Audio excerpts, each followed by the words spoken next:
So, with that, a big welcome to Hamza. It's a great honor and pleasure that you're joining us this evening from Berlin. And you were brought to us because you and Rob actually met. Rob, tell us how the two of you actually got to meet each other. So, Howard, what actually happened was that I was very privileged to be an invitee to a study trip in Poland in August. It was hosted by the Johannesburg Holocaust and Genocide Center, led by Tali Nates, and the Simon Wiesenthal Center out of Vienna, led by Daniel Schuster. And it was a trip comprising of Holocaust educators and peace activists, literally from around the world. And one of the people who I befriended on the trip was Hamza. We spent many hours sitting at the back of the bus and in hotel lobbies late at night talking about many different issues across the world. Obviously, a lot relating to the current conflict in the Middle East. And I found Hamza to be a person of great integrity, quality, and dignity. And coming back to South Africa, I carried on my relationship with Hamza. And I'd like to think that it's a relationship that will carry on post our trip. And I thought, Howard, that, having listened to many of your shows, that I thought that this would be a most interesting webinar for you to host. So, Hamza, in the middle of a war between the Palestinian people and the Israeli people, you decide to go to Poland to learn about the Holocaust. What drove that decision, and what did you learn when you were there? It's actually a good question because when the invitation actually came to me, I was hesitant, to be honest. I was hesitant to go or not. And yeah, I was thinking already before the invitation come to learn more about the Holocaust and maybe do a visit to Poland and to Auschwitz and other places. But when the invitation came, I was hesitant because of the timing. I was hesitant of who is inviting me also because I didn't know back then or at the beginning who was inviting me. But I thought about it. I thought about it for a few days before I said yes. And I think the main idea that popped up on my mind when I was thinking about that is that when I recognize other people's pain, that doesn't deny my people's pain, and that by no means says that I'm okay with the war happening in Gaza, but I'm someone who wanted to learn. I'm someone who wanted to learn about the history of the people who are sharing the land with him. And I was waiting for this opportunity. So when it came, I couldn't say yes. And yeah, that was actually what drove me, is just the belief that when I recognize other people's pain, that doesn't negate mine. And when I learn more about the people whom I'm supposed to share the land with, that will make it much easier for me. And what did you experience when you were there? Well, actually, I learned lots of things, to be honest, because I was ignorant. I was ignorant about the Holocaust and what Hitler did. Like I had some abstract ideas, but I was not that informed about the details. And one of the situations actually that stuck with me is when we were walking with our tour, and we were seeing the belongings of the Jews who took their bags, their pots, every their living stuff. And I felt a bit weird when I asked, when I realized that, okay, those people were being transported to concentration or extermination camps, but why are you taking your glasses, bags, and all your stuff with you? And I remember when I asked our tour guide, he responded to me and he said, because those people were also being sold a false hope of having a better future in these other places, that you are going to work, that you are going to have another life in another place. And that is stuck inside me, how hard it is to not only be cruel and kill and exterminate people, but also to sell them this idea of false hope before doing that. So I learned many stuff about how the levels of cruelty and what dehumanization and demonization and unchecked hatred ends up with.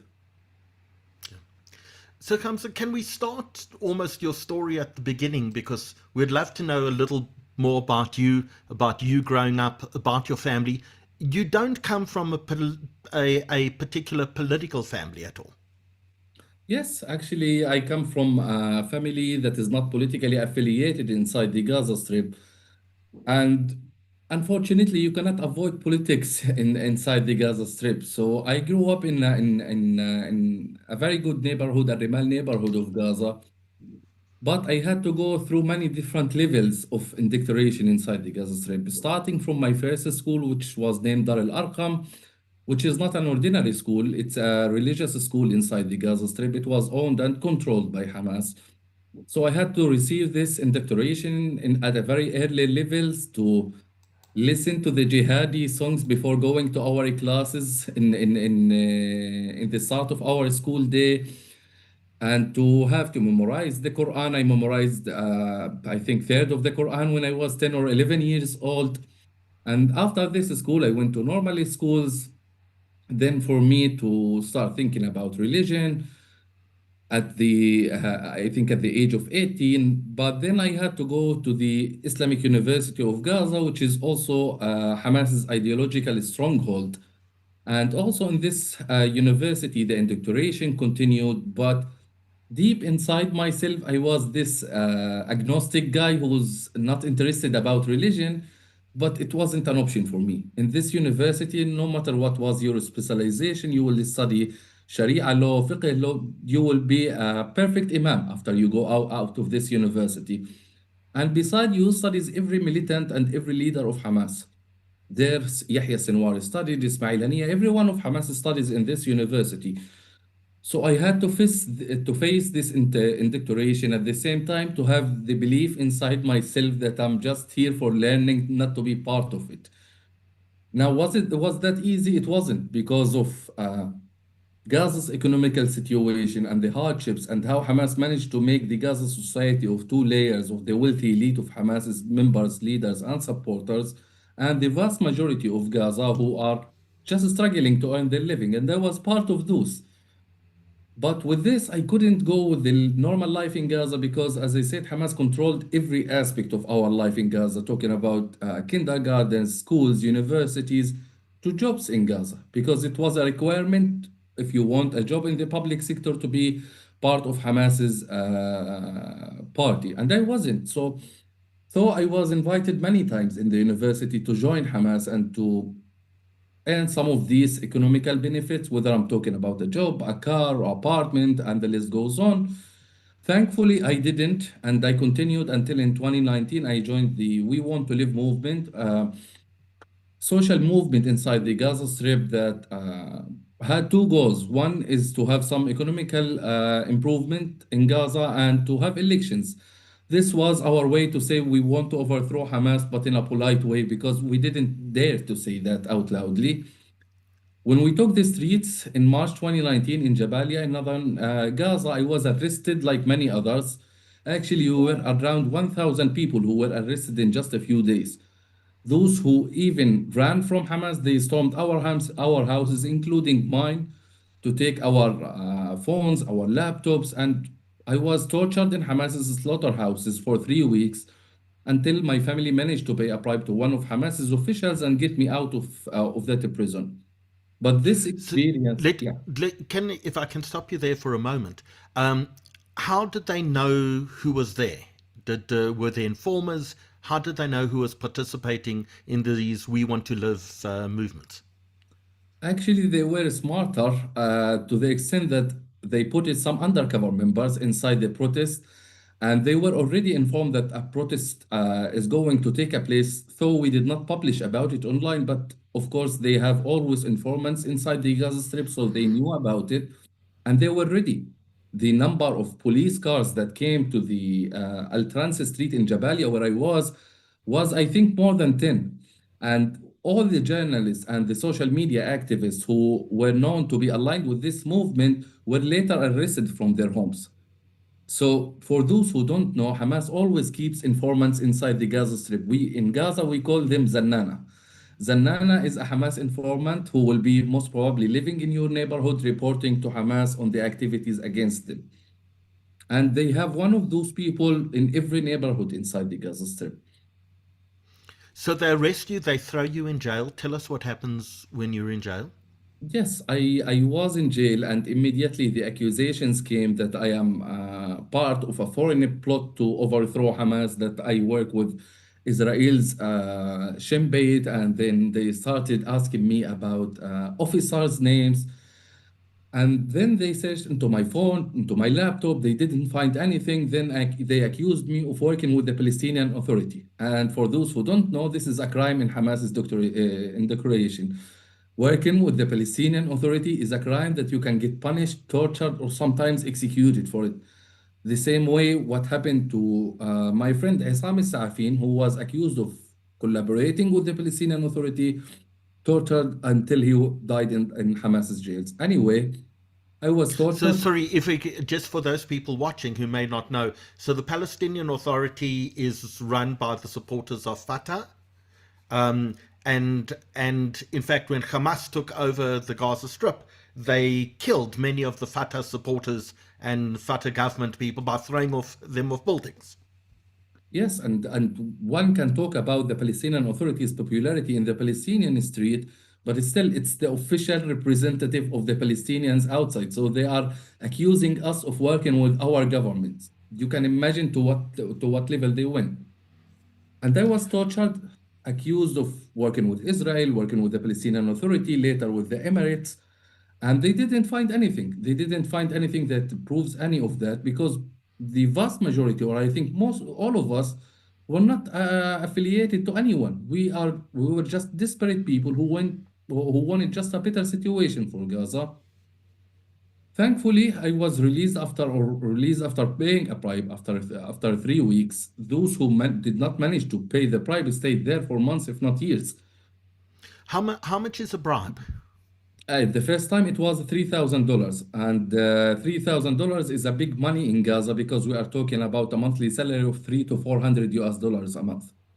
So it was a big money for us. Anyway, I kept my head down after I was released, because I didn't have the same courage. I didn't feel that I have the appropriate support to do these activities.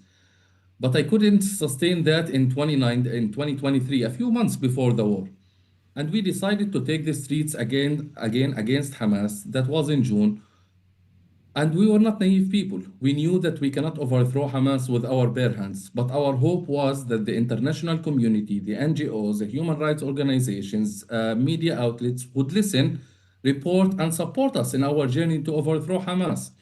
Unfortunately, this was not the reality. I was also arrested in June, and I was tortured heavily the second time by Hamas, because for them I was quote unquote convicted criminal who participated in a previous protest, and I had to stay in a cell alone. I don't want to go much through the torture, but I can just tell you that there is no limits. There is literally no limits to what can happen to one of in Hamas jails. Thankfully, my family managed to pay another bribe to get me out, and it was higher this time, because it depends on how many times you are being jailed. The second time was $5,000 for my family, and that was too much for my father, that he couldn't afford it. And that was the moment when I decided that I lost hope in Gaza. I lost hope that anyone is interested in the society that is trying to overthrow Hamas. I lost hope with the countless media, NGOs, Palestinian Authority, and the list goes on of those who claim to support us but just disappeared these days. So I took the decision and I left Gaza, and from Gaza to Turkey, and from Turkey I took one of these immigration or death boats actually, and made my way to Greece. And yeah, 1 month after I arrived to Greece, October the 7th happened. So before we get on to what happens on October the 7th, just help us, for example, go through what were your views of Israel at this time? Have you ever been to Israel? I have never been to Israel. It's actually not an easy process for a Palestinian from Gaza to go either to Israel or even the West Bank. You have to go through many security checks, and Israel's security checks are very strict. If your cousin of a Gazan was involved with a militia, you will not be allowed. And in my case, it was, yes, the cousin of a cousin who I never saw in my life, actually. Unfortunately, I couldn't make it, but my views about Israel changed actually through my life. I was all the time this anti-Israel. I was even anti-Semite, radical Gazan who dreamed of Israel disappearing. I wouldn't say killing or death because no, that was never my views, but I dreamed of this disappearing, that I will just wake up in this day and Israel will not be there. But these views had to change, and I think mostly it changed after my first imprisonment in 2019. And I started to open my eyes and start seeing the conflict from another angle, from the Israeli angle. And also, I started to read much about Islamism, and it took me a journey from 2019 to 2023 to have the views that I'm having today. So, can we get some background about Hamas? Where does it come from? Help us understand what Gaza is like, what Hamas is like. Where did they come from? How did they get into power? Give us kind of the background for those people who are not immersed in the subject. Yes, so Hamas is political Islamist movement that was found in the late 80s, and it did not have much popularity among the Palestinian society until the Oslo Accords happened. And when the Oslo Accords happened was the first peace treaty between Palestinians and Israelis. And on this period, Hamas started to receive massive support from the Iranian regime, who was opposing this peace treaty between the Palestinians and the Israelis. For the Iranian regime, the idea of peace in Palestine means disappearing Israel or eliminating Israel. So they were supporting Hamas on the hope that Hamas can destroy this peace treaty between the Palestinians and the Israelis. And they tried with marching, I forget the English, smearing campaigns against parts of the Palestinian Authority who signed, until the second Intifada happened and Hamas became more popular because of the suicide bombings, the bombing in Israel, in school buses, in cafes, in bars, and the list goes on. So this was the legacy of Hamas, and they continued to make this agenda, trying to get the society's support sneakily as every political Islamist movements through charity projects. So they started to do charity in Gaza, trying to help the poor families, but that all came with a concession. All of that came with a sort of support that Hamas wanted, whether it was they were giving people some money, some food aids, even some education, support for the poor families in Gaza, trying to take their support. Then they took up the mosques in Gaza. And for those who don't know, the Gazan society is a religious society. So the mosque and Islam for the Gazans is a very important topic. And Hamas started taking over these mosques, giving a religious speech about Israel that praying every Friday to the destruction of Israel, to the elimination of the Jews. And that continued until Israel evacuated the last settlements in Gaza in 2005, and Hamas managed to portray that as a victory they achieved, not a unilateral evacuation from the Israeli side. And that got them more popularity among the Palestinians, who saw them, quote unquote, liberating the Palestinian lands, until the 2006 elections happened. And as you know, and I think for those who don't know, the Palestinian Authority was very famous for its massive corruption. So the people in Palestine were looking for an alternative, and Hamas was trying to be this alternative with its political slogans. You know that our one of their political slogans was "Our hands are clean," trying to say that we are not as corrupt as the Palestinian Authority, and the list goes on. And because of the nature of the Palestinian election system, where the Palestinian Authority or Fatah as a party can go either as a one umbrella of Fatah or individual campaigns. And because of the corruption, the people from Fatah started going individually in individual campaigns, while Hamas went in one umbrella. So Hamas got, I think, 48 support, while the while Fatah got less than that. So they took the victory of Gaza, but it was just parliamentary election. That wasn't enough for Hamas. So they were ready with their militant and started their violent coup against the Palestinian Authority, throwing people from roofs, dragging them with motorcycles, executing. I remember in my neighborhood, one of the Fatah guys was shot more than 30 bullets by Hamas. It was a barbaric act, very similar to October the 7th, but back then the victims were actually Palestinians from the Fatah party. That was the legacy of Hamas. And the average Gazan, like since then, does Fatah have support there? Does Hamas still have majority support? If you were kind of to dipstick in today and tell us what Gazans think of Hamas, would Hamas have overwhelming support within Gaza? Before answering you about the support that Hamas has right now, I will go back to the support that Hamas had on October the 6th. So if you ask a Palestinian from Gaza about support for Hamas, they distinguish between two phases of Hamas. One is Hamas as a government and one Hamas as a militia, because Hamas was both in Gaza. If you ask them about Hamas as a government, the vast majority of Gazans and even militant from Hamas don't support it as a government because it failed on every level as a government, massively corrupt. They didn't build a single school for the Gazans during 18 years. They didn't build a single hospital. Everything was built was with donations, money from European capitals. On the other hand, Hamas as a militia or as the idea of armed resistance, quote unquote armed resistance, was vastly supported by the Gazans. People believe that Hamas is the protector of the Palestinian, the group that will liberate Palestine, if one can say. And I think there is many reasons to that because they were looking on the other way, or what Hamas was selling to them is by saying, look at the Palestinian Authority. They accepted peace with Israel, and look what the settlers are doing. The government is taking more settlements. But because we are here in Gaza, Israel left Gaza, and they will not have settlements, we will not have settlers. So they were selling this idea to the people, and the people believed in it.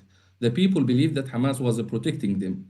Now, going to the situation now on the ground, Hamas is not supported both as a government, as a militia, because people stopped believing in Hamas as an idea of armed resistance. They saw with their own eyes how during 2 years of war inside the Gaza Strip and 500 kilometers of tunnels, Hamas did not allow a single Palestinian child to hide or to protect himself from the airstrikes during the war, except for sure for the two children of Yahya Sinwar and his wife who were filmed hiding in one of these tunnels. They saw how Hamas was taking them as a human shields, firing from next to their homes, how they were stealing the humanitarian aid, how they were torturing and executing the Gazans. So the idea of armed resistance was broken to the Gazans, and I think that in any elections in Gaza, Hamas would never have a support among the Gazans. But the problem is the lack of an alternative. Because, yes, we don't want Hamas in our future. Netanyahu says that he won't allow the Palestinian Authority in Gaza, but he doesn't say who he wants to run Gaza. He doesn't say who is an accepted ruler of Gaza in the post-war, because he lacks he lacks a detailed plan. I think he lacks a clear vision of how Gaza will be after the war. So you mentioned the tunnels a few moments ago. Before you left, and you leave shortly before the 7th of October 2023, before you left, what did you know about Hamas plans? Did you know there was this 1,000 kilometers or 500 kilometers of tunnels underneath Gaza? Is that kind of common knowledge that everyone knew about? Did you know about command centers under hospitals or schools that led into tunnels? What did the average Gazan actually know about the situation?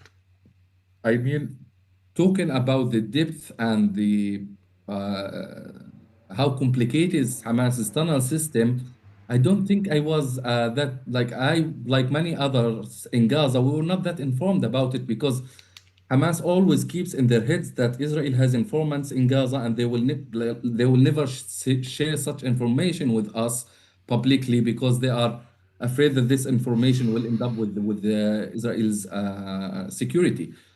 But actually, after 2021 and in 2021, Yahya Sinwar, after the escalation, went publicly and said that they have 500 kilometers of tunnels. And when I watched this, I thought he's a stupid propagandistic who's just trying to exaggerate Hamas capabilities.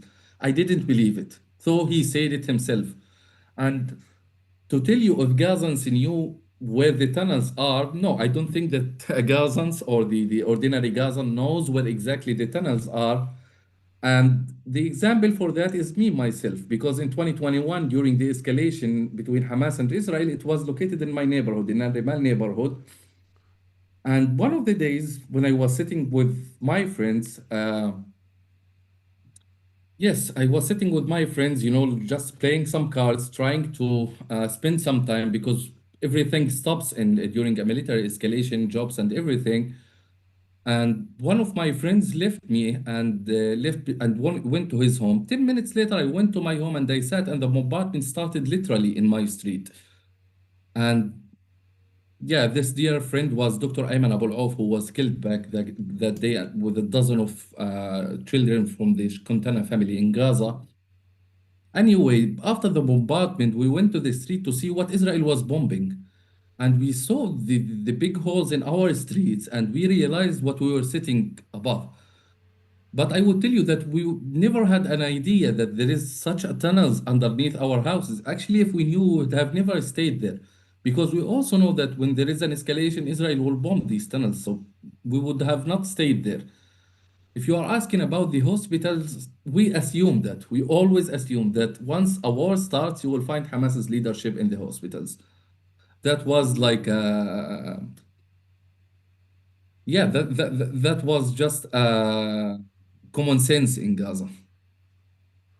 So if we fast forward to the 7th of October, where are you on the 7th of October?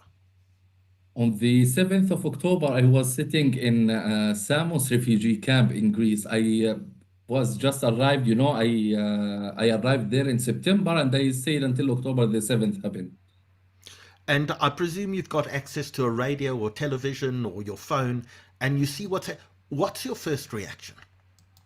Actually, I still remember waking up very early that day because of the voice in the room, that because I shared the room with other three people from Gaza who were listening to Al Jazeera and whatever at 6 a.m. or 7 a.m. And I woke up and I was like, who's listening to news at 7 a.m.? What's happening? I realized that something happening.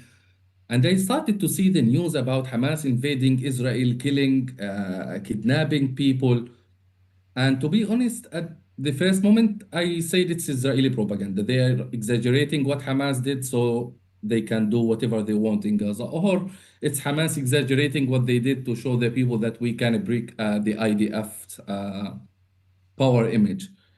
I couldn't believe it. It was confusing with confusing media coming from here and there. One says Hamas killed 100 and one says that Hamas killed 1,000. It took some hours until one had somehow a clear image of what Hamas did that day. And to be honest, it was also shocking for me as a Gazan who lived with Hamas for 19 years. That was also shocking for me.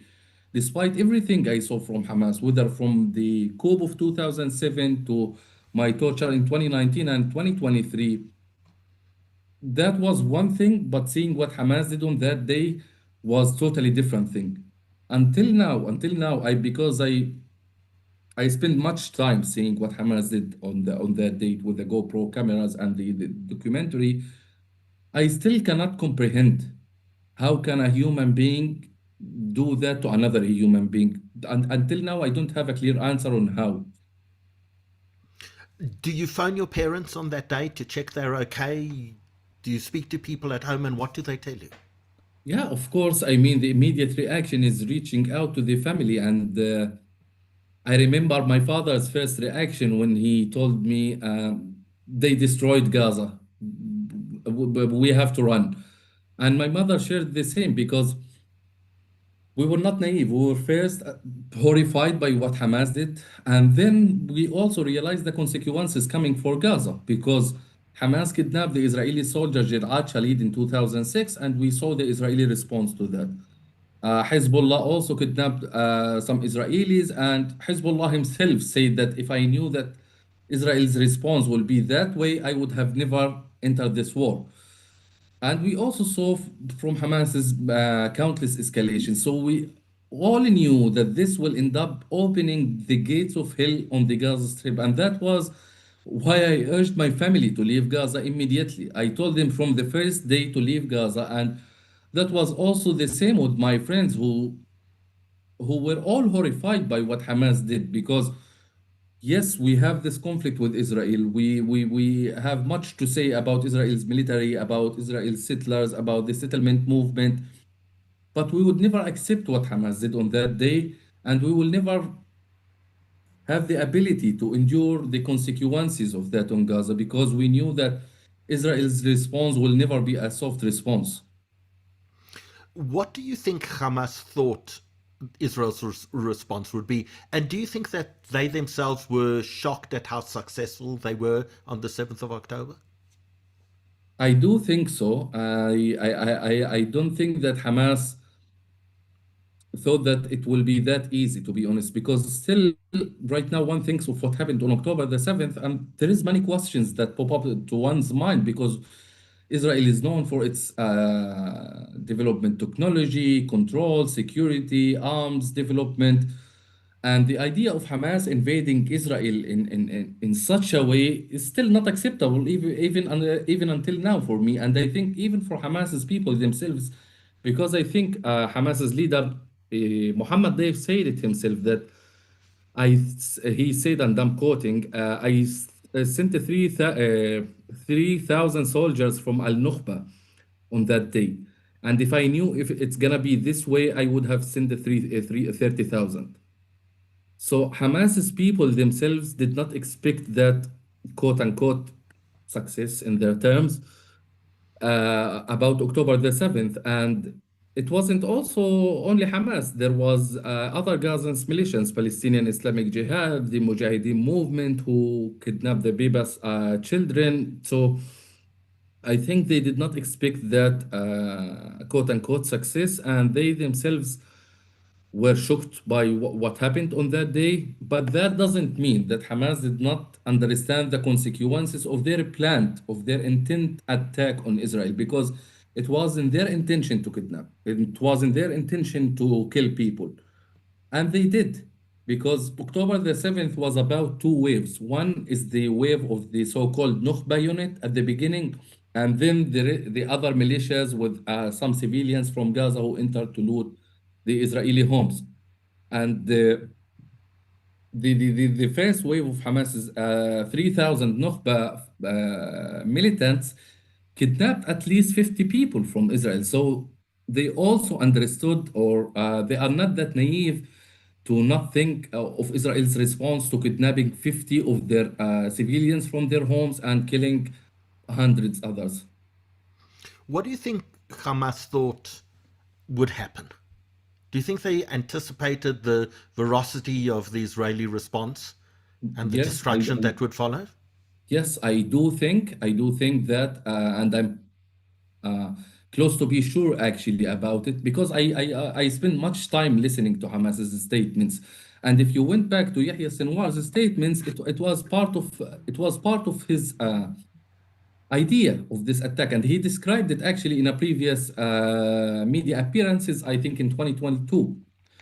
And he said that his plan is to isolate Israel through international pressure on them. That was their only way to put some pressure on Israel. And if you went to other leaders like Fathi Hamad, who was an interior minister of Hamas, they all say the same. They all knew it, and they wanted to sacrifice the last Palestinian child to achieve what they achieved. And Yahya Sinwar has many media appearances where he describes that he understands how Israel's response is gonna be, and he is gonna fight until the quote last Palestinian child. So, Rob, I feel like I've been monopolizing Hamza a lot, and I know you have some questions as well. Do you want to ask some questions, and then I'll come back with a few more before we go on to some of the questions that have been Look, brought to us Howard, by don't feel members of the bad. I audience? monopolized him in Poland, so you've still got a way to go. Hamza, I'm sure you're going to get to it, but let's deal with it now. Currently, the situation is not good. You've spoken about your own upbringing, your own education. Um, in Poland, we had a bit of a wider discussion about you personally and why you weren't or why you weren't eligible to join Hamas, and I'm sure that there are others as well. But I think you're in the minority.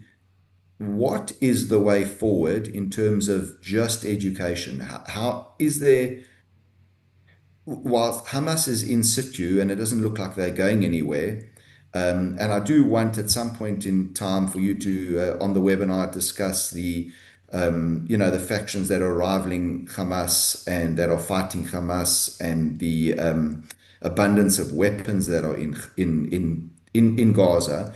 But with all of that in mind, how do you change the indoctrination with Hamas in situ? Or is the flat answer you just can't?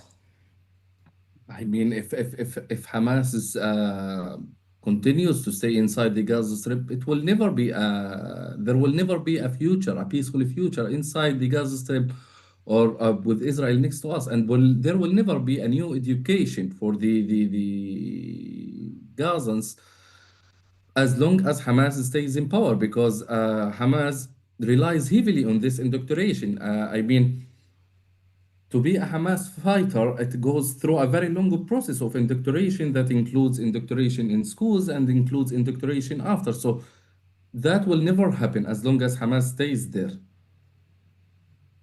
Hamza, and okay, and touching on the factions, I know we spoke about factions fighting Hamas, and maybe you just want to give our listeners a view that it's not only Hamas there are oppositions to Hamas. Maybe you want to talk about their strength, who they supported by.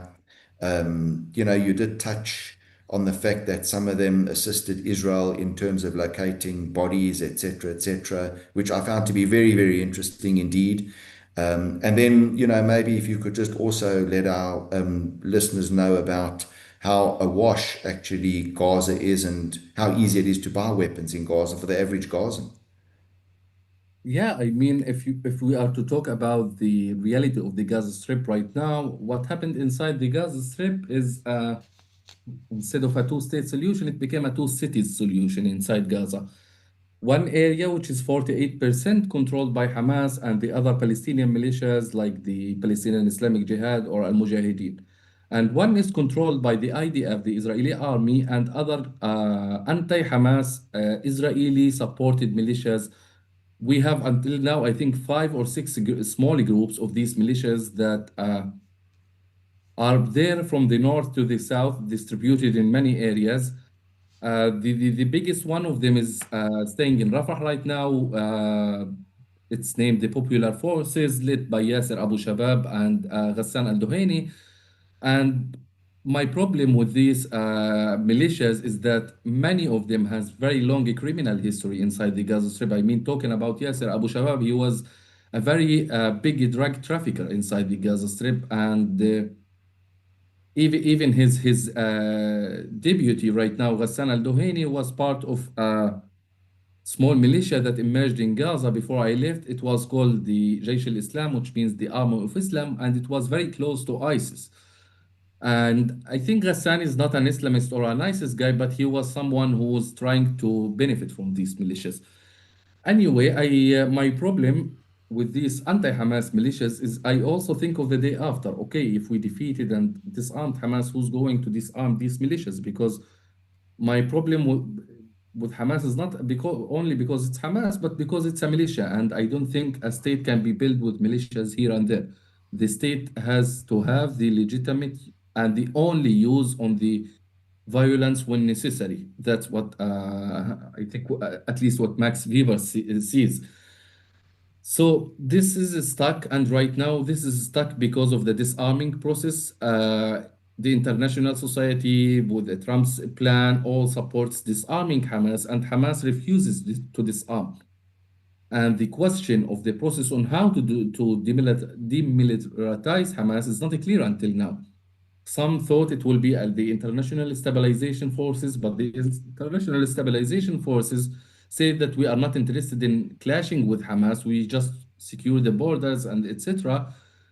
Keep in mind that this international stabilization forces is formed from Muslim countries, Indonesia, Azerbaijan, and the list goes on. So somehow it's understandable why they don't want to clash with Hamas, because they don't want much headache from the pro-Hamas parties.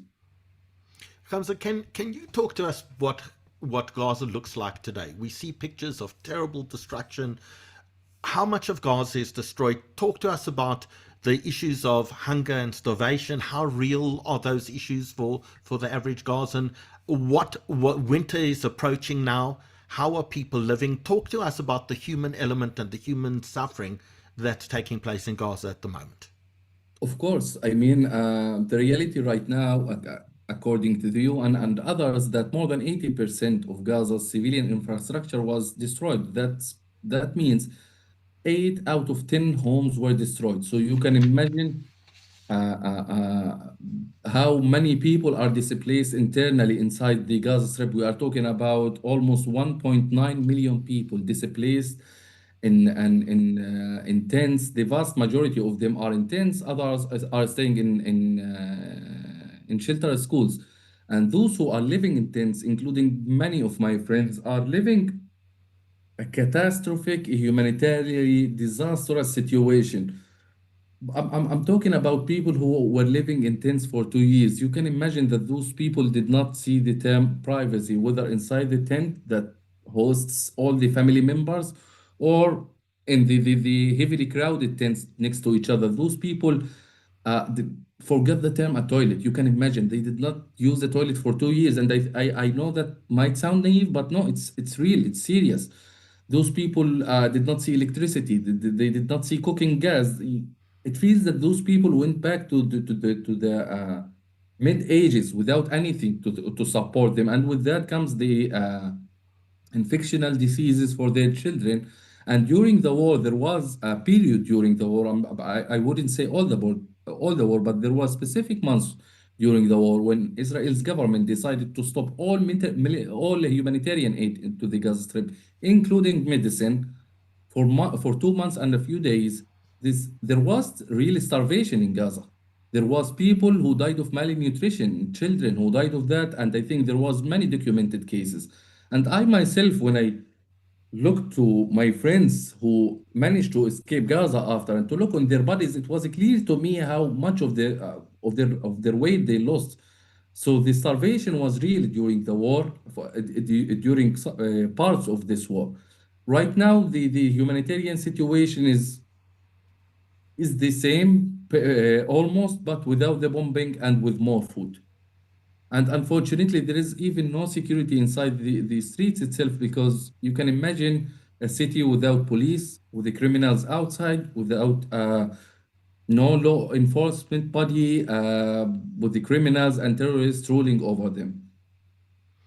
So, much of what we know we see on social media, and we face with very conflicting images often. People suffering on the one side, but then I was watching today, someone walks into a supermarket and it's fully stocked and the shelves are fully stocked, and there are people in restaurants sitting there smoking hookah and having shish kebabs.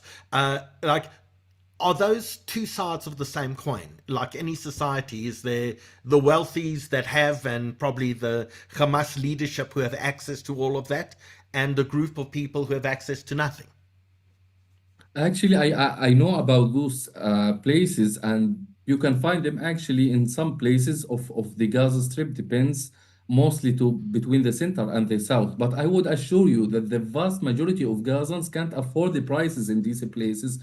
It's crazily high prices. And keep in mind that the Gazans life stopped for the Gazans from October the 7th. They do not work. There is no normal jobs. So the vast majority do not even earn money so they can go to these places. They are relying on humanitarian aid, on donations, on support coming from the outside. But I would assure you that these are limited for corrupt Hamas members, leaders, supporters, and some people who collected donations in the name of supporting Gazans, and now they are using it for these purposes. So before we go on to deal with some of those stories that we hear, stories of corruption and UNRWA and etc., I want to touch on your parents, because you spoke about your parents. You urged them to get out because you knew what was going to happen after the 7th of October. You had a pretty good idea what the Israeli response was going to look like. What happened to your parents? And you have brothers as well. You have brothers who are engineers, if I remember correctly. Where are all your family today? Yeah, so unfortunately, yes, I had this good idea, but my father did not listen immediately to it, and it was hesitant because leaving your country like for and I think he assumed for a long time is not an easy decision to make, and yeah, he stayed there, and with parts of my family, there was another part who were studying in Egypt already before the war.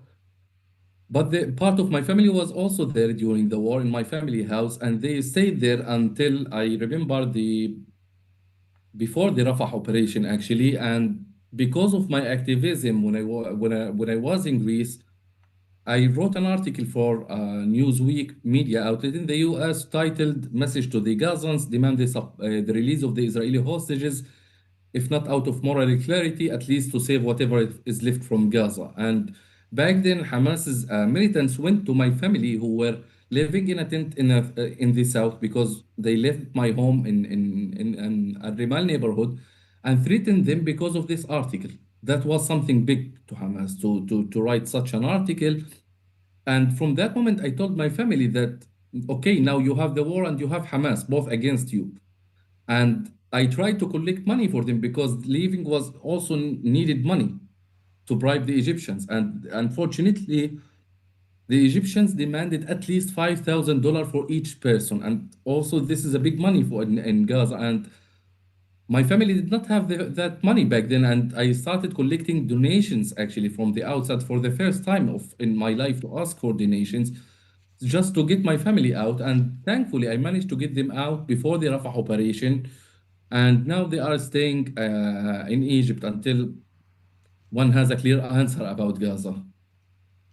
I I think people will be very surprised because we were always told that the Egyptian border is completely sealed. You can't get in or out. But I think what you're telling us, with the right amount of money, that the gates of that border are open. Exactly. I mean, my father, because of his job as a consultant, used to travel at least once or twice a year. So if I can run you through very briefly many of the stories that we hear, and you tell us kind of true, false, or give a comment. But the one story we often hear is that Gaza was a concentration camp before the war. You lived there. How I accurate mean, is that statement? I think whoever uses this term to describe Gaza does not have any idea what a concentration looks like. I urge him to take a trip like I did with Rob and go and see what a concentration camp looks like. Then we have the comment that UNRWA has really made all matters worse, and UNRWA education has really brought up a generation of jihadists. True or false? No, that's an exaggeration, actually. That I actually, by the way, I received 3 years of education inside the UNRWA schools, and that wasn't the case. I have other criticism for UNRWA, but I think this is a mere exaggeration. That doesn't mean that some Hamas militants were working inside UNRWA. That's a fact, actually.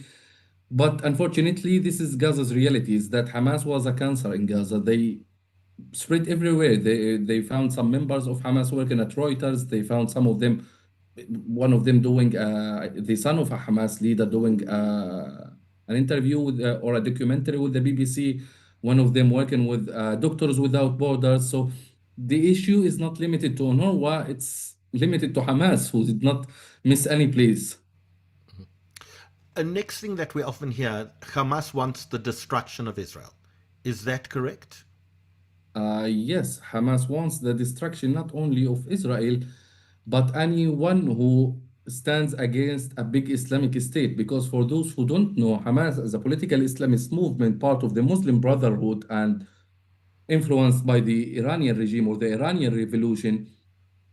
As a political Islamist movement, the term nationalism does not apply to those people. Those people do not believe in nations. They believe in a big Islamic state. So for them, as actually the co-founder of Hamas, Mahmoud al-Zahar said in a recorded interview that Hamas's project is not about Palestine. We have a bigger project, and he pointed his finger to the map when he was talking about it. And he was talking about the big Islamic state. Next thing that we often hear is it's all about Qatar, and it's about Qatari money supporting this grand vision of a big Islamic state as well. True or false? It's not only Qatar, but I would also add that you can never hate the Qatari regime as you should, I think, because it's not only Hamas, but what they do in the entire Middle East. I mean, I can talk hours about how Qatar is, for example, lobbying and influencing the US and promoting and glorifying terrorists. That did not stop with Hamas. They supported they continue to at least to work as a propaganda machine for Hezbollah, for Al-Houthi in Yemen, for the militants in Iraq, poisoning the Western society by getting some of their journalists, media influencers, and even the academia of the US that they infiltrated, whether we are talking about Columbia University or others. So I think the influence of the Qatar regime is massive, but Hamas also relied on the support from the Iranian regime, the support of the Turkish regime, and other Arabic states. Do you believe that there was an Iranian conspiracy to surround Israel with proxy armies as part of its plan for Israel's destruction? I don't think it's a conspiracy. I think it's a public plan. Actually, they are not hiding it anymore. And yeah, I think this was always their plan. They were public about it. And even until now, they are trying as much as they can to rebuild what was destroyed of Hezbollah and Hamas, to try to rebuild them so they can have this access again, because the Iranian regime does not want to do the quote-unquote sacrifice himself. He wants to push others to do this sacrifice for him to attack and quote-unquote eliminate Israel. Then talk to us about corruption. We hear that the Hamas regime, at least the political leadership, live in 5- and 7-star hotels in Qatar. How bad is the corruption within the Palestinian society, within both the Palestinian Authority and within Hamas? Actually, it's worse than one can imagine. I mean, if you are talking about Hamas, I mean, I will give you the example of Yahya Sinwar after he was released in 2019, because Yahya Sinwar, for those who don't know, was jailed in Israel for 20 years, and he was released as part of the JRLive prisoners deal. And Yahya Sinwar did not have anything when he was released from Israel's prison. He was there for 20 years. He did not have anything in Gaza. He was living in the south in Khan Yunis. And after he was released, he bought a villa next to my house in a Rimal neighborhood. He opened a Sinwar suites. He opened a Sinwar for hijab, a Sinwar hijab dresses, a Sinwar for money exchange, a Sinwar restaurant. That was all in between just 2019 and 2023. And those two parties, Hamas and the Palestinian Authority, they are massively corrupt. Those people, it's beyond reparation, I guess. I mean, this is why I don't believe when they talk about the reform of the Palestinian Authority, without the necessary pressure, the Palestinian Authority should be dismantled and built again, because I think they try to reform and change some of this corruption, but every time they fail, because I think it's in the system itself. Then, Rob, I want to bring you back, because I think we need to talk about some of the things in the Western reaction to Hamas that's maybe a little confusing. So you have Queers for Palestine, who seem to be a big movement around the world. Does that surprise you? How are gay and lesbian people dealt with within the Palestinian society and within the Hamas-controlled region? I mean, in the Hamas-controlled regions, I mean, of course, it's not an option for someone to be publicly part of the LGBT community. I mean, when Fathi Hamad was an interior minister, I mean, it was even hard for just a guy and a woman to work together without being family related to each other. That was a reason for arresting Gaza. And so yes, this is one thing. I of course Hamas will execute them in a very bad way if they catch some of those people. But on the other hand, I was happy, to be honest. I was happy to see some support for the Palestinian civilians from this movement, and yeah, I'm happy to see a support from them for the civilians in Gaza. Of course, if they support Hamas, then the term that Netanyahu used, "chicken for KFC," would apply. Rob, you have some comments about like some of the Yeah, university, the sure. liberal university Sure, views, exactly, and Howard. Thank you. So, Hamza, we've seen a wave of support across Western capitals, um, Ivy League universities, literally stretching from North America all the way down to the southern tip of Australia. Does this support surprise you? Is it, in your opinion, and I know that you're a peace activist and well versed on the subject, is it more pro-Palestinian, more anti-Israel, anti-Semitic, or a combination thereof? Actually, to start with, I was surprised, to be honest, by this massive support that went after October the 7th. I mean, talking about the US. It was never in the US history that you will find among the Republicans more than 50% support of recognizing Palestine as a part of two-state solution. Even looking here in Germany, you would never find a support for a two-state solution, a majority support. Now we are talking about more than 60% in Germany. So I think the support that came after October the 7th was never there before. This is something unprecedented and big. This is one thing about whether they are pro-Palestine, anti-Israel, or pro-Hamas. I think they can give better answer with their actions, I guess. I mean, I would say that my answer would differ depending on where you are asking me in the US or Europe or whatever. But I think there is many parts who are anti-Israel, coming from, the leftist dictionary of anti-colonialism. So this is how they see it. And there is some parts who are proudly, publicly glorifying, chanting, and supporting Hamas. And you have, I think, the third part who genuinely want this war to stop and to have a better solution. Now, the question is, after all what we saw, the question is for the pro-Palestine movement, because I think in the meantime they are empty. There is no clear vision of what they want to achieve right now.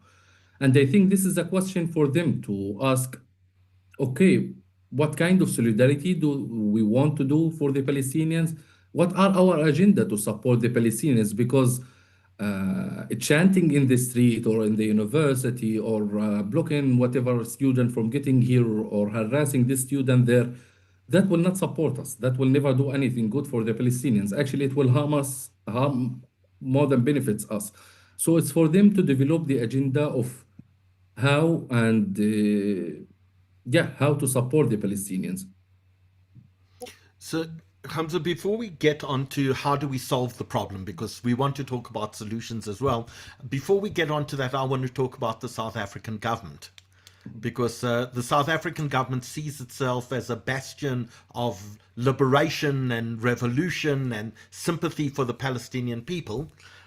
We did learn on about the 16th of October, I think it was, that our then Minister of Foreign Affairs, Naledi Pandor, called Hamas to congratulate them on the success of the Al-Aqsa flood operation.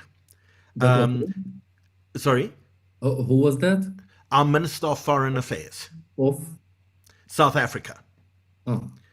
And in fact, in December of 2023, the ruling party in South Africa, the African National Congress, invited Hamas to South Africa, hosted them in Parliament, and hosted them in the head offices of the African National Congress in South Africa. It seems for a society based on human rights, one that's gone through a liberation movement where we believe in things like human rights and liberty and freedom of expression, it seems a little odd to me that South Africa would be doing that. So I want to give you an opportunity maybe to give a message to South Africa about how do you support the Palestinian people while not supporting the great abuses, the dictatorship, the torture that Hamas has subjected on yourself and so many of the Palestinian people. Yeah, I mean, I'm actually surprised because I didn't know that before our event. Yeah, if I would have a simple message to them is, do not let your hater to Israel close your eyes to the extent that you are willing to support whatever terrorist militia that can harm them. That is by no way is a way to support Palestinians. This is actually how you support the oppressor of the Palestinian. This is also how you support a group that, I mean, they unleashed terror on us as Palestinians from 2007. They killed hundreds of us, and they continued and killing, torturing, executing until 2023. And they are even doing it they did it during the war, and they are doing it right now. So I myself and the vast majority of Gazans right now, we protested during the war more than once with just two simple demands. We want to overthrow Hamas, and we want this war to stop. This is what they called for in more than 10 protests during the war. So my message to this government is to listen to the people who were enduring bombardment, displacement, starvation, and when they decided to protest, that was their message to you. You can go to the videos online and to listen to the message yourself, and to listen to us as a Gazans, because I would tell you, as if they are listening to me, if you are support, we will never have a better future as long as Hamas continues to stay there. Yes, you can be against the occupation, you can be against the Israeli policies, the government. I myself call them war criminals, from Netanyahu to Smotrich, but that by no way means supporting Hamas. So we recently have had two aeroplanes of Palestinian refugees arriving in South Africa. It would appear that they paid about $2,000 a person to escape Gaza and were flown to South Africa. South Africa have said they don't want any more Palestinian refugees in South Africa, and they've called escaping refugees, they said this is ethnic cleansing.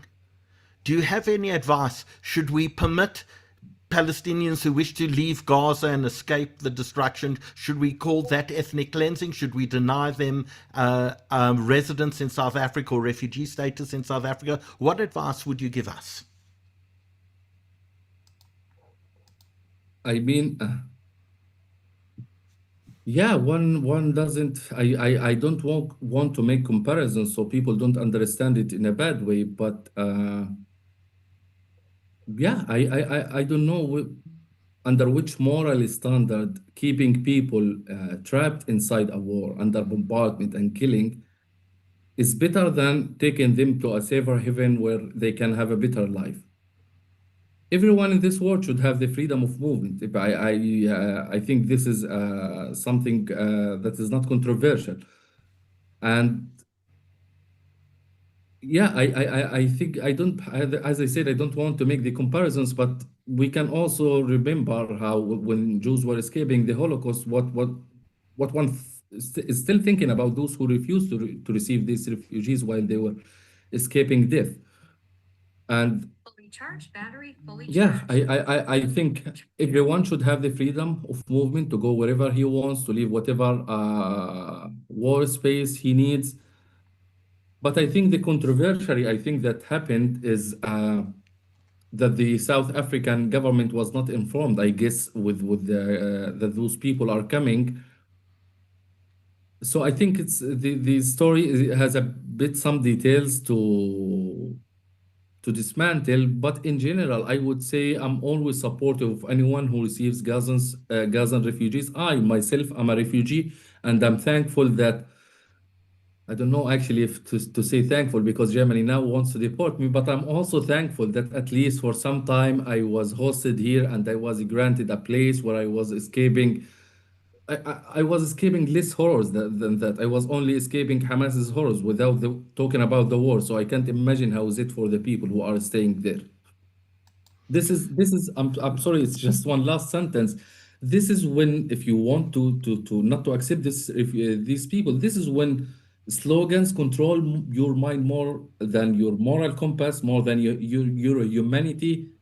I myself, if I saw someone who's needs help in the street, of course I will help him. I cannot go back home and still thinking how I left this one to suffer outside. Rob, you've got a question, and then we need to Yeah, talk about sure. how do we solve this problem. Yeah, Hamza, we've had a lot of questions from our webinar. I want to quote Middle East Uncovered for our listeners. Middle East Uncovered is a very, very insightful journal on the Middle East, and Hamza is a contributor to it. And on the October 14th edition on Middle East Uncovered, you wrote, "All living hostages are finally home. It feels unreal to even say that after everything. May those who survived find healing, and may we never see such captivity again." How do we resolve this conflict such that your hope and prayers come true? Oh, I always dream that I have this magic trick, to solve the conflict immediately. But I think many, as I said, I don't claim to have this magical solution. But in my opinion, many things has to change so this conflict can be solved. One of them is first and foremost to talk about the not the negotiators, but the supposed to be mediators of this conflict, because in this conflict we have only the US as a mediator, which leans mostly towards Israel, and of course Israel is way stronger technologically and politically than Palestine. So when they even start negotiations, they are not on the same levels. This is one. So we need the something to make the balance in the negotiation to somehow make it a balanced negotiation. Second, we need also yeah. So second, we need the compromise because you cannot solve such a cycle without breaking the taboos. For us, the Palestinians, for example, you have the right of return, which is a legitimate right, but it can never be applied in such a vision of 7 million Palestinians going to live in Israel, and the same goes for Israel. So you have to break these taboos and to start making compromises to the other side. This is the second. And we have also to, as a Palestinian, I always think of how to dismantle the idea that spreads among right-wing Israelis that Palestinian state will be a security threat to us. So for us as a Palestinian to work on this part and to manage to convince and reshape the opinion of Israelis that a Palestinian threat will not be a security threat to Israel, because Gaza was not a peace plan, but it could have been a good example of how a Palestinian state can be. Unfortunately, Hamas destroyed that. So it's on our responsibilities to do that. And also on the Israeli side to start seeing the Palestinians as a normal state living next to them, not as a security threat. Because at the end of the day, Israel also had these imaginations about Egypt, then they did the peace treaty. They had it up with Jordan and they had the peace treaty. So we also need that inside Gaza. We need more compromises from Israel, stopping the settlement movement and the hardships they are imposing on the people in the West Bank, checkpoints, roads, whatever, because this all takes the belief of these people that Israel wants to have a shared future with them. And also to support the moderate, or in Israel's view, the less radical party, which is the Palestinian Authority, because if you won't support such parties, you have to show the Palestinians that I can support the moderate, but I will never support the radical. Unfortunately, what we saw with Netanyahu's government is quite the opposite. Netanyahu supported the radical on the hope of destroying the Palestinian state or sidelining the Palestinian liberation of the PLO. So we have also to kind of support the moderate. These are some ideas that can be part of how we can solve the conflict. I want to maybe potentially talk about more concrete ideas. We're in the process of a ceasefire at the moment. Do you have a sense that that ceasefire is going to hold? We've seen a lot of violence within that ceasefire, within Palestinian society, within people crossing over the yellow line. Will Hamas be disarmed, and can we move to phase two? What's your assessment? I mean, from my understanding to Hamas's ideology, I think disarming them voluntarily is never gonna happen. And what we're gonna see in the future is long-term Israeli presence in Gaza, Israeli army presence in Gaza. And I don't think any of the extreme right-wing dreams of settlements and occupying Gaza is gonna happen, but we will have a presence of the Israeli army inside the Gaza Strip. And what they will do, in my opinion, is to take over step by step the neighborhoods of the remaining parts of Gaza and not do the mistake that they did during the war, which is clearing one area, then leaving it, then Hamas can go back through the tunnels to this area. I think they will have more presence in these areas until they can completely disarm Hamas. So, as part of almost a roadmap to peace, and if you've got another 5 or 6 minutes to give us, I don't know what your time's looking like, Hamza. If you've got, give advice to the Israelis and give advice to the Palestinians. Maybe 3 or 4 points each that will help us get on a roadmap to a more permanent, peaceful coexistence between the two people. I mean, for the Palestinians, I would start with saying that taboos and slogans don't make a state and they will never do. And it's legitimate to look at Zionism for what it did to the Palestinians, but it would also be good to look at Zionism on what it achieved for their own people. Because unlike Pan-Arabism and Islamism, Zionism managed to have a state for their own people. So it wouldn't be a bad idea to learn from that and to develop from that. And yeah, I mean, it's lots of actually of advices that I can give, but going to the Israeli side, to look at the spike of radicalization that is happening in Israeli society since this government came to power, because there is a horrifying spike of radicalism happening in Israeli society since the current coalition came to power. And as I said, to drop on the idea that a Palestinian state will always be a security threat and that the solution is more occupation and more settlements. Yeah, I think those are pretty the simple advices that I have to the two societies. I want to make sure that if anyone has a question, that you please post it right now, whether you're watching us on Zoom, on Facebook, or on YouTube, so we can bring those questions through to Hamza as we come towards the end of this. I also want to ask those people who are watching us on YouTube tonight to please press that like and subscribe button. That really helps us communicate with you and allows us to notify you of more webinars similar to this evening's webinar as well. But Hamza, there are some questions that we have. For example, how many people have your sort of perspective? Are you a lone voice in the wilderness? Or are there many, many Palestinians who are desirous of peace, who see a peaceful potential outcome to all of this, who are willing to take the sort of stand that you have taken so publicly and so very bravely? And I also want to ask people who are watching us this evening to just thank you for the brave statements that you've made, for the stands that you've taken, to really go and progress both the Palestinian people and the cause of peace as we go forward. So if you have a message for Hamza as well, please post that message now. But are you a lone voice in the wilderness? Yeah, I mean, I want actually to go for one of the last comments actually on our Zoom, who says not a single soul in Gaza was against the massacre of 7th of October until today.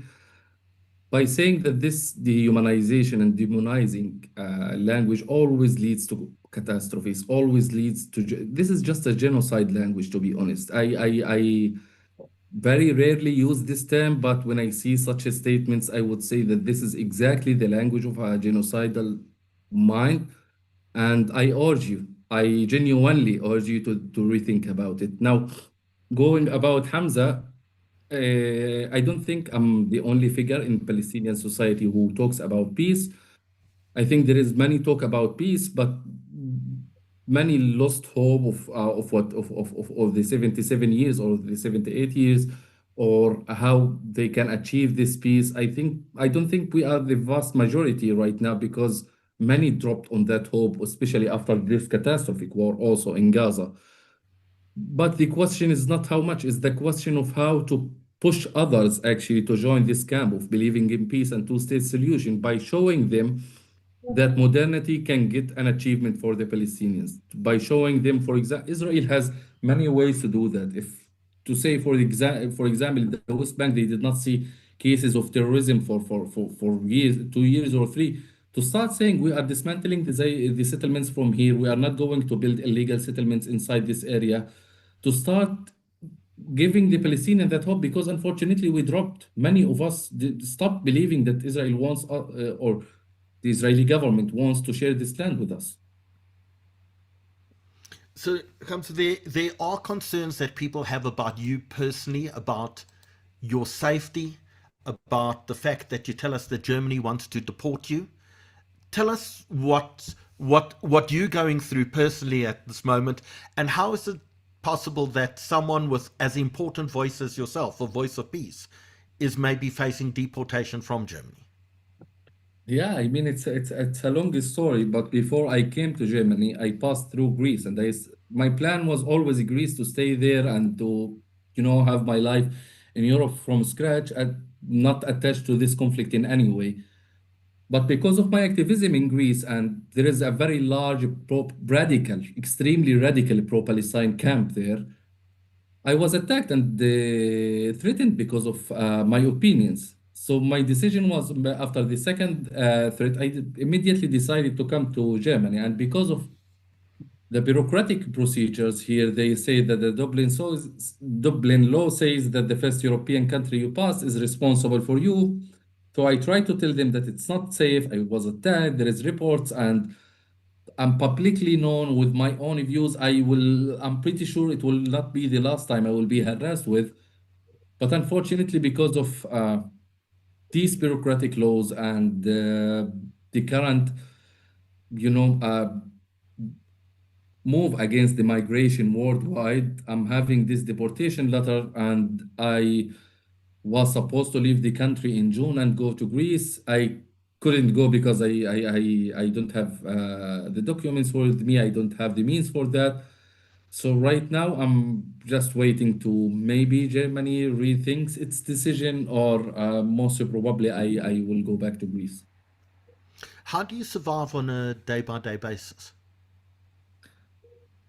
Oh, it's a good question. I mean, I stay in a random refugee camp because people think that we're frauding my comments with that I'm a Mossad agent living in Tel Aviv. I live in a refugee camp, and also all the time with my events here, I always have security. We always talk to the police, and we have connections to the police. I made more than 20 events here in 1 year, and I don't remember one time we did events without police presence. And yeah, normally just avoid the streets that are known to be radical in German's capital. So, if we were to ask a final question, it's a question of hope. Do you have hope for the future, for solving the problem? Do you have hope for the Palestinian people? Do you have hope for yourself and your family personally? Yes, I do. I know it might sound French to say that in such a time, in such circumstances, but I do have the hope. Uh, yeah, I do have a hope that some change will happen in regards of Gaza, in regards of the Palestinian-Israeli conflict in general, and I think there is a huge interest, if one can say, worldwide to reach whatever reconciliation between those two countries, because I think the world also is sick of us because of the countless times we fight each other. So I think there is a push, whether we are talking about Trump, and call me crazy, but I'm thankful that Trump is there right now. For one reason is that he's the one who managed to pressure Netanyahu. I don't think we would have reached this ceasefire with Biden in power. And I also think that the Gulf interest in reshaping Gaza and then having their normalization agreements with Israel will somehow reshape the region, and it will be in the benefit of the Palestinians and in the benefit of the Gazans. And hopefully that will mean my safe return with my family to Gaza instead of staying in Greece or Germany. Rob, just a huge thank you for you for this introduction and for getting Hamza to agree to spend his evening with us this evening. Hamza, it's been a truly inspiring evening. It really has been. And I think when you read so many of the comments that have come through, and I'll send them through to you afterwards, I think people really, truly appreciate the bravery that you've shown and the important voices for peace. And the more voices we can elevate of people who want to solve the problem rather than perpetuate the problem, the more people that we can get to break down stereotypes and to see each other as humans, the greater chance that we have of solving everything for all of our benefits, for the benefits of the Jewish people, for the benefits of the Israeli people, for the benefits of the Palestinian people, and for the benefits of the Muslim people around the world as well. This has been a conflict that has gone on for much too long. And for those people who keep on throwing up saying you can't speak to the other side, there's something in conflict, and I have a master's in conflict resolution called mirror imaging in conflict. Every side sees the other side in the exact same way. And as long as we think there's no partner for peace on the other side, we are going to condemn ourselves to perpetual war.